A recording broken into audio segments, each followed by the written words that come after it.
Nació en la Navidad del año 84 en la ciudad de Mar del Plata. Comenzó a militar a muy temprana edad, siguiendo los pasos de su madre, Elvira de los Ángeles Cortés, y de su padre, el político y militante Hugo Antonio Moyano. Con apenas 26 años inició su actividad como diputado y se dedicó a la defensa de los derechos de los trabajadores, participando en las comisiones de Trabajo, Vivienda, Transporte y Derechos Humanos.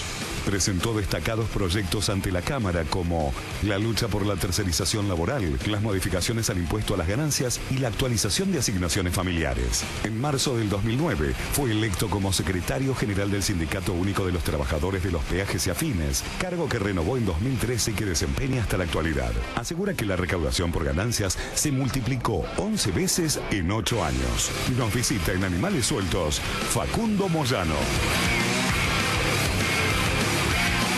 Bueno, a conversar un poquito con Facundo. ¿Cómo anda, Facundo? ¿Bien? ¿Cómo estás, Alejandro? Y ¿Bien? un testimonio conmovedor. Vos sos pendejo porque apenas tenés 30 años, pero a veces charlar con gente como Margarita Barrientos te deja pensando un montón de cosas. Lo que vos decías de la solidaridad, viste, que es innato, aunque Margarita también sostenía que se puede aprender.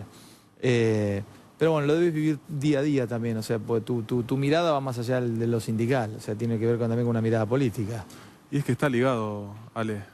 O sea, no se puede concebir una política sindical aislado de la política en general. Me parece que lo definía hasta el propio Perón cuando decía que hay cuestiones que se pueden resolver desde lo sindical, pero después si hay una decisión política, o sea, los 5 centavos que puedes conseguir un aumento de sueldo, después una ley te lo tira para atrás. Entonces, es natural la participación política desde el sindicalismo y es natural que yo haya terminado haciendo política y teniendo una diputación nacional. ¿Vos tenés 30 años? 30 años. 30 años. Yo recién te decía, antes de empezar a charlar, que los próximos 30 años, digo, por ahí te retiras antes, pero no menos de 30 años, pensé que ibas a quedarte con una pata. Tu sueño es definitivamente navegar por la política y no por lo sindical o no solamente por lo sindical. Y hay nuevas maneras, o sea, las formas cambian y los métodos cambian. Un tipo como vos, de 30 años, también un líder sindical, ¿tiene otras maneras, otras formas de mirar desde el sindicalismo las cosas o no? ¿O no se cambian las maneras? ¿Son las mismas para cualquier edad? Lo que no se cambian son los principios, las maneras siempre cambian, en todo aspecto de la vida. Cambian las maneras pueden cambiar. Las formas, las maneras, las formas inclusive de organización, de organizarse, mejor dicho, ¿no? No puede contemplarse o concebirse un mismo sindicalismo hoy que hace 50 años, porque inclusive hasta las formas y las modalidades de trabajo han cambiado, ¿no? Hace 50 años, 60, no existía la tercerización laboral. Hoy el sindicalismo tiene que adaptarse a esa realidad que vive el mundo laboral, ¿no? Por eso yo cuando miro el sindicalismo y que tengo la posibilidad de viajar y estudiar ciertos modelos sindicales, miro a los países de Europa. Pará, explícame un poco esas cosas. ¿Los países de Europa tienen un sindicalismo parecido al nuestro o diferente totalmente? Hay algunos que sí, otros que no. Yo miro siempre a Alemania, por ejemplo. ¿Cómo es el sindicalismo alemán? El sindicalismo alemán es un sindicalismo muy institucionalizado. ¿Qué quiero decir con esto? El sindicato hasta... Mira, yo las veces que pude charlar con empresarios de otros países, directores de compañías multinacionales, hablaba, nosotros tenemos que mirar un sindicalismo que sea factor de previsibilidad. ¿Qué quiero decir con esto? Que el sindicalismo... Fácil, a ver. El sindicalismo no puede solamente... Acá en Argentina, ¿qué pasa? El sindicalismo tiene visibilidad, o sea, la gente opina del sindicalismo cuando hay un paro. Y la realidad es que yo consigo un sindicalismo, por supuesto que en un contexto de un 37% de inflación, naturalmente, si quedás atrás con la paritaria de la inflación... Yo te cuento lo que me pasa a mí hablando con... Por eso está bueno una charla. Ya había sido rica la charla que habíamos tenido la otra vez, hace un año, creo. Hace 3 años. ¿Hace 3 años? ¿3 años pasaron ya esa charla? 2012, bueno, mayo. que es que cuando yo hablo con algunos empresarios, dice, no se puede hablar con los sindicalistas. O sea, el sindicalista pide, exige y... siempre se está más cerca de arreglar en lo que él pide que en lo que uno... Sí, a ver, también te la lloran como loco, ¿no? O sea, vamos a ser realistas. Tiene que sacar plata del bolsillo y olvídate, siempre. Pero también es así afuera, también es en Alemania. Digo, siempre hay una puja distributiva, ¿no? El sindicato tiene, un poco esa función, ¿no? De defender los intereses de los trabajadores, y cuando están retrasados salarialmente o en condiciones de trabajo se sienta a la mesa de discusión y bueno... Y ahí hay un tironeo natural, ¿no? Por el propio lugar que ocupa el sindicalismo como factor de poder. ¿A vos te duele hacer un paro? No me gusta para nada. No te gusta. No me gusta estar explicando un paro. Lo tengo que Anda hacer. despacito, pará. ¿No te gusta explicar un paro? No. Totalmente. A mí me gustaría hablar de lo que te decía recién, del sindicalismo como un factor que hable, mirá, y palabras que antes yo tenía prejuicio. Cuando empecé, la actividad sindical era medio loquito, ¿viste? Iba al frente, dame todo, dame... Hay, qué sé yo, hay un 20% de inflación, yo quería un 35, 40. Y la verdad es que después de recorrer, de caminar, la política me sirvió mucho para conocer, para ver. Pero está bueno que le cuentes esto a la gente. Terminá y ahora te pregunto Sí. esto de esa etapa de tu vida. A Entonces, ver. mirá, yo cuando me sentaba, el empresario me decía, el empresario o el director que defendía los intereses de la empresa, o el gerente, decía, no, nosotros, Facundo, necesitamos en la Argentina un contexto de previsibilidad, reglas de juego, productividad, rentabilidad, y te metían todas esas palabras. Y uno, viste, del lado del laburante, yo le tenía miedo a esas palabras, le tenía miedo y le tenía bronca. Ahora, cuando empiezo a analizar, después de estudiar, después de conocer, después de sumergirme en el mundo sindical... Estás más flexible. No, Hoy. me doy cuenta, Ale, que esas palabras a los que beneficia es a los trabajadores. Nosotros sin previsibilidad, o sea, con una inflación de un 37%, ¿quién pierde? ¿El laburante o el empresario? ¿Fuiste a paritaria vos ya? No, Vos manejás los trabajadores de peaje. En junio, sí. Trabajadores de autopistas. De autopistas. Todos. En junio vas a la paritaria. Sí. ¿Cuánto vas a pedir? Y todavía, o sea, tenemos que ver cómo evoluciona la inflación. Cuando negociabas en tu etapa jacobina, yo soy un empresario, y venías a pedirme el 35, y yo te miraba y te decía, Moyano, discúlpame, ni en pedo, no te lo puedo dar, me arruinás, te puedo el 22. Hacía un paro. Me hacías un pago. Agotaba una instancia más donde, qué sé yo pedí un 35, me das un 22, te llevaba hasta el 24 y después levantaba las barreras del peaje y paraba todos los servicios de la autopista. ¿Eso te ponía mal? No, en ese momento no. Ahora sí, lo ves desde otro lugar. Es interesante que plantees esto, está buenísimo que me lo digas así. toda la situación. O sea, la función del sindicalista es cuidar el salario del trabajador, sin dudas, ¿no? Es una de las razones de ser del sindicalismo, cuidar el salario, el poder adquisitivo, las condiciones de trabajo. Entonces uno es inflexible muchas veces. Ahora cuando, por ejemplo, en todos estos años, hoy me doy cuenta que una discusión paritaria es correrle a la inflación. O sea, nosotros tenemos que pensar en esas palabras que antes me asustaban, con las cuales tenía prejuicio. Tenemos que tratar de asimilarlas. O sea, el sindicalista tiene que empezar a pensar en política, tiene que empezar a pensarse como un factor de previsibilidad. Sentado en una mesa, decir, bueno, mira, y esto lo quiero explicar porque ya lo dije el año pasado, el anteaño. Digo, ¿vos creés que un sindicalista en un contexto de diálogo no está dispuesto a resignar un poquito si sabe que al otro año lo va a recuperar? No sé si todos. Bueno, no, pero, no sé ¿sabés, si todos. pero ¿sabés de quién es la responsabilidad? Yo te escucho, pareces un sindicalista de la Volkswagen de Alemania. No eras eso así. Es lo que quiero. ¿Qué te pasó? No, pero en este contexto no se puede eso. En este contexto yo voy a tratar de que si hay un 37% de inflación, sacar un 40%.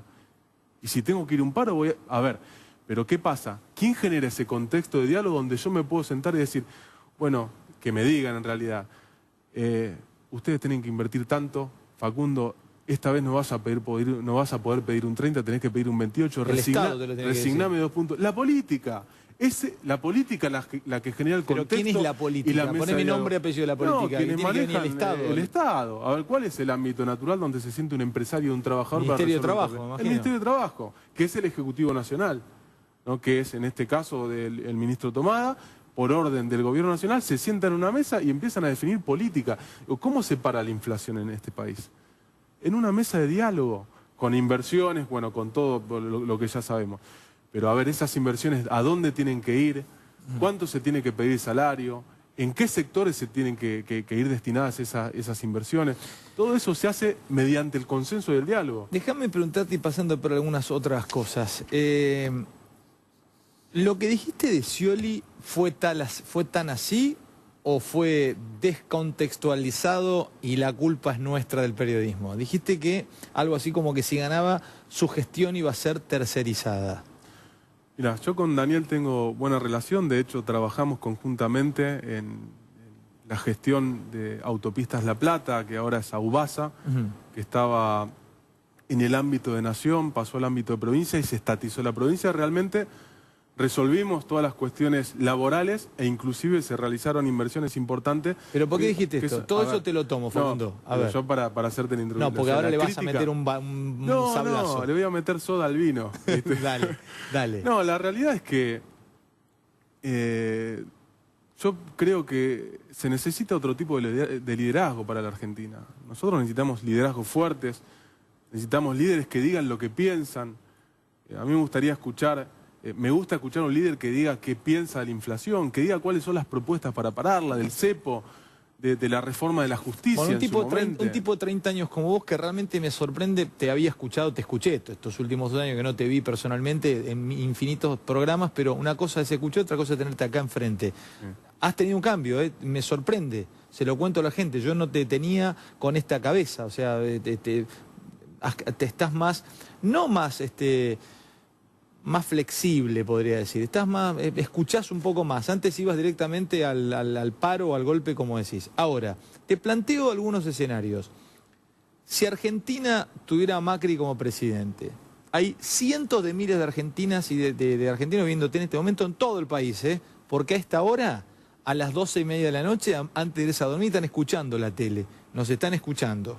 Prestan atención. 7 de la tarde, 8, estás cocinando, llegan los chicos al colegio, es un quilombo, no sé. A esta hora que les queda grabado lo que digas. Llega Macri a la presidencia, ¿qué país? ¿Qué país viene?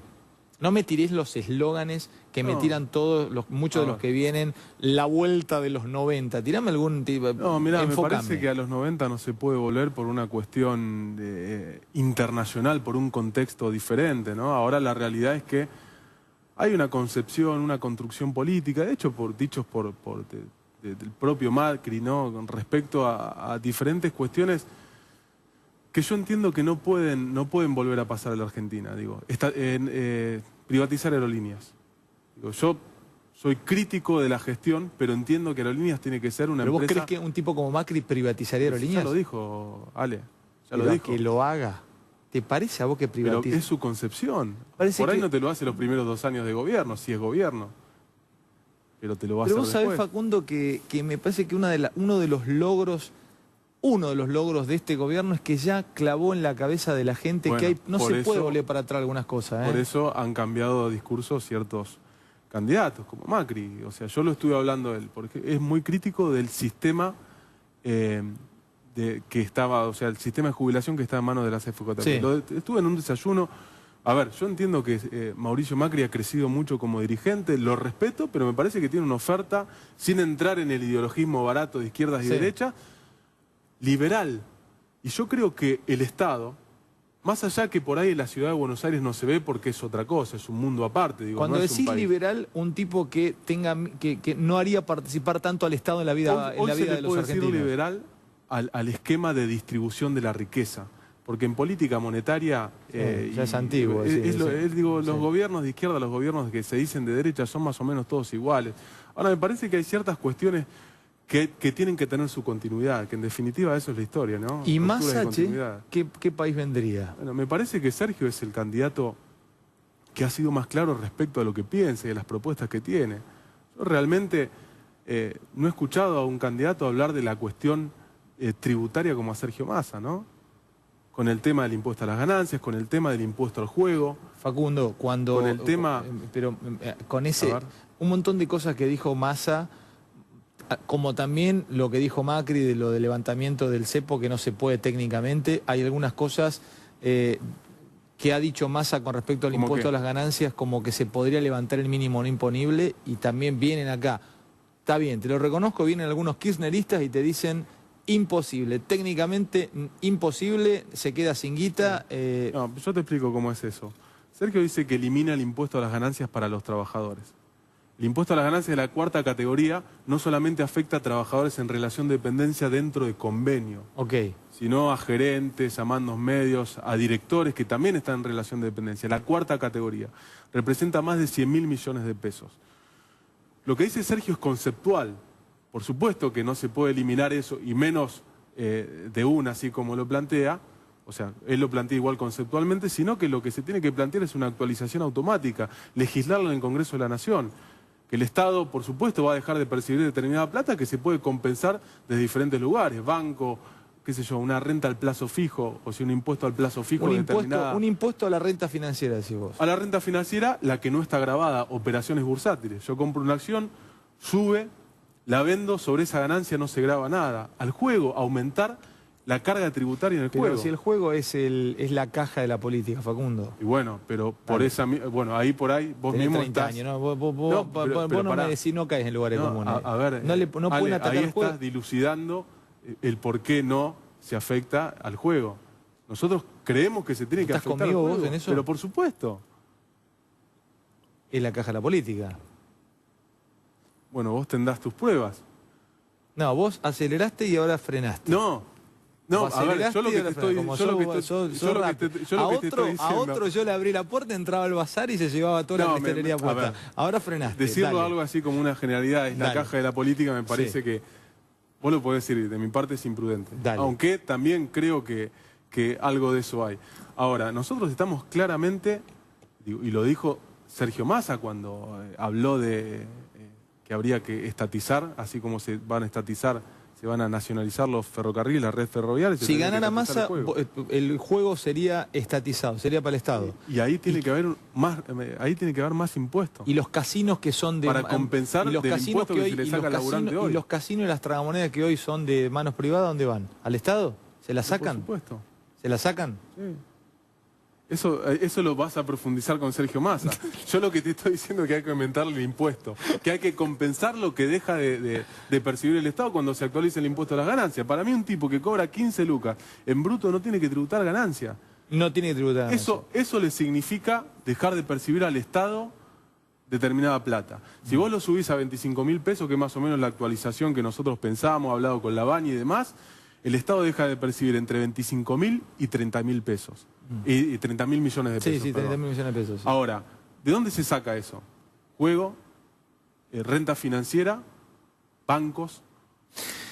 Recién Margarita Barrientos decía que no está muy de acuerdo con los planes, porque el plan social elimina la capacidad de aprender un oficio. O sea, para salir del paso está bien, pero si ya lo dejás eternamente termina complicando a cierta cantidad de gente. En el momento de que los planes sociales se implementaron estuvimos totalmente a favor, pero no lo entendíamos como una medida de Estado. Claro. No puede ser una política permanente, tiene que ser un paliativo, una medida coyuntural, un puente hacia otra cosa, ¿no? Por ejemplo, a ver, cuando en Europa, digo, no es lo mismo, ¿no? Pero digo, en España, digo, ¿por qué no tocan tan a fondo con la crisis? Porque hay un sistema de seguridad social que le permite al trabajador percibir parte en porcentaje del salario que tenía cuando trabajaba en una empresa en relación de dependencia, y en la medida que pasa el tiempo, tiene que acreditar que está pidiendo trabajo y demás, y va perdiendo ese plan social. Sí, eso claro. es lo que debería alimenta hacerse. la cultura del trabajo. Digo, hemos presentado, por supuesto, iniciativas en ese sentido. Tenés 30 años y sos generacional a muchos pibes de la cámpora.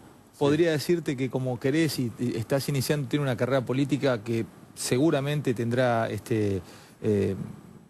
tendrá importancia, porque la empezaste ya, tenés un puesto muy importante hoy y apenas tenés 30. ¿Lo conocés a Máximo? Sí. Personalmente. Sí, sí. Ayer medio discutí, pero lo chicaneé a Majul y a Ari Paluch porque con el discurso, mirá que fallido, con lo que le declaró Víctor Hugo Morales en Radio Continental, Máximo, que dio una nota hace 10 días o una semana con Víctor Hugo, Majul y Ari Paluch habían sacado algunas conclusiones sobre el pensamiento de Máximo. Yo los chicaneé diciéndole, miércoles, son buenos ustedes dos, porque en una nota de 40 minutos ya más o menos saben cómo piensa. Yo no puedo, no tengo esa capacidad intelectual. Podría tomar el discurso que dio en Argentino Junior o el libro sobre, creo que es sobre la Cámpora, donde lo entrevistan, y podría sacar algunas elucubraciones. ¿Cómo piensan? Ya sé cómo pensás vos, 30 años, hoy dirigente político y también líder sindical. ¿Cómo piensa este Máximo? Lo poquito pudiste hablar con él. ¿Se lo puedo contar a la gente? Bastante cuando qué bueno que lo cuentes y qué bueno que sea sincero. No, la verdad no me interesa demasiado profundizar sobre el pensamiento de Máximo Kirchner. Lo tendrá que escuchar la gente. Me parece que, a ver... Bueno, te pregunto si, ¿qué impresión tuviste vos, eso, digo. Perón escribió un libro que se llama Conducción Política. En Conducción Política Perón decía, el conductor se expone.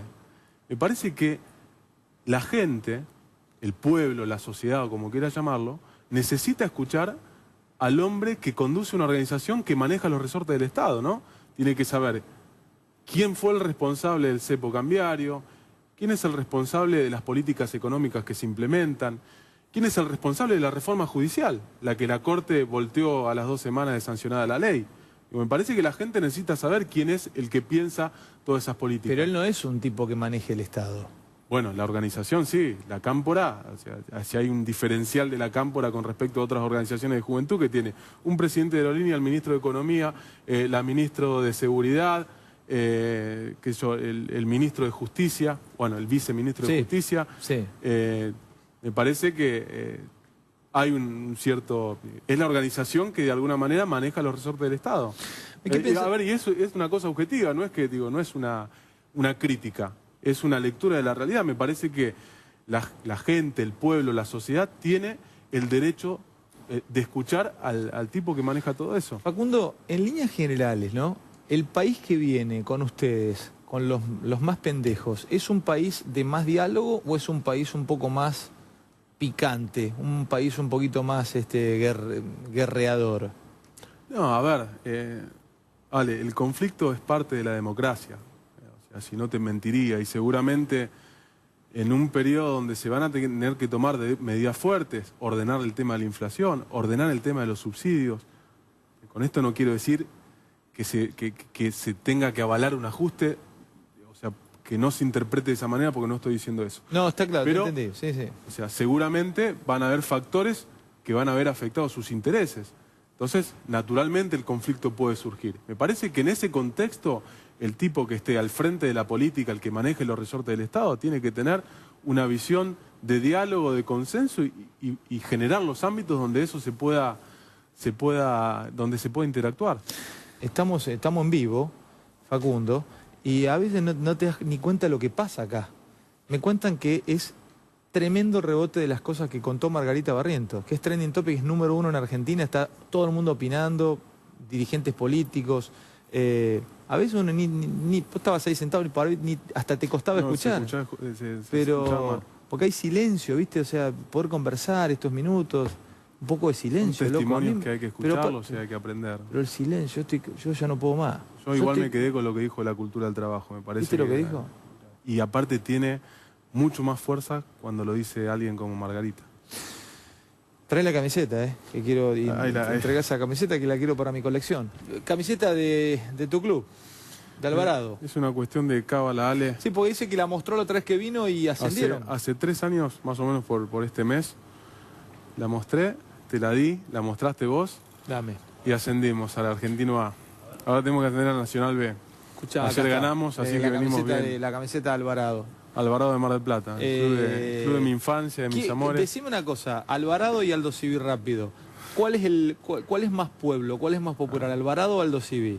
A mí me gustaría invitarte para que vos lo compruebes. No, porque yo soy hincha de Alvarado, no te... Bueno, pero ¿cuál es más popular? No más gente, más popular. Objetivamente, Aldosivi.